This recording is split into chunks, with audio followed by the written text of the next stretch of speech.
If you need to authenticate your email domain in GoDaddy, this video will walk you through the exact DNS records you need to add so your emails are more likely to land in inboxes instead of spam.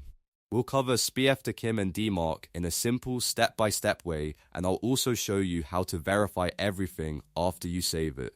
If this tutorial helps, please hit the like button and subscribe for more quick tech guides just like this. Let's get into it. First, open GoDaddy and log into your account. Once you're signed in, click your profile icon in the top right corner and go to My Products. Scroll down until you find the Domains section, then locate the domain you want to authenticate.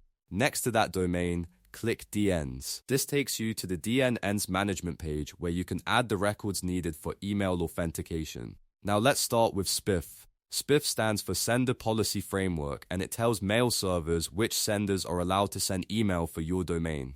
On the DNS page, click Add New Record. In the Type dropdown, choose TXT. For the host or name field, enter the @ symbol, or @. In the value field, paste the SPF string given by your email provider. For TTL, leave it on default or choose 1 hour if that's available. Then, click Save. A very important note here, your domain should only have one SPF record, so if you already have an SPF record in place, do not create a second one. Instead, merge the new provider's value into the existing SPF record. That helps avoid authentication issues and keeps your setup clean. Next, you'll add your DKIM record. DKIM stands for Domain Keys Identified Mail, and it adds a digital signature to your emails so receiving servers can confirm the message was not altered.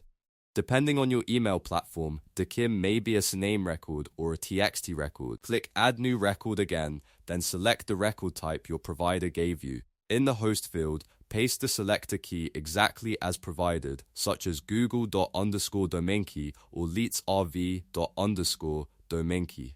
In the value field, paste the long string or destination address from your email system. Leave TTL on default, then click Save.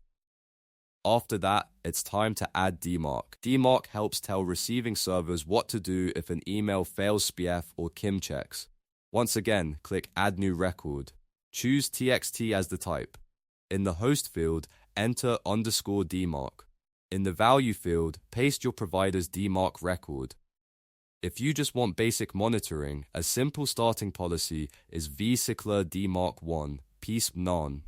Leave TTL on default and click Save. At this point, your records are added, but DNS changes do not always update instantly everywhere. GoDaddy changes are often quick, but full propagation can take anywhere from 1 to 48 hours. So if you don't see immediate results, that does not necessarily mean anything is wrong.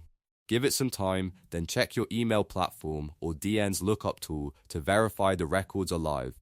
And that's it. You've now authenticated your email domain in GoDaddy by adding SPF, DKIM, and DMARC records the right way. This is one of the most important steps for improving email deliverability and building trust with inbox providers. If this video helped, make sure to like, subscribe, and stay tuned for more simple tutorials like this one.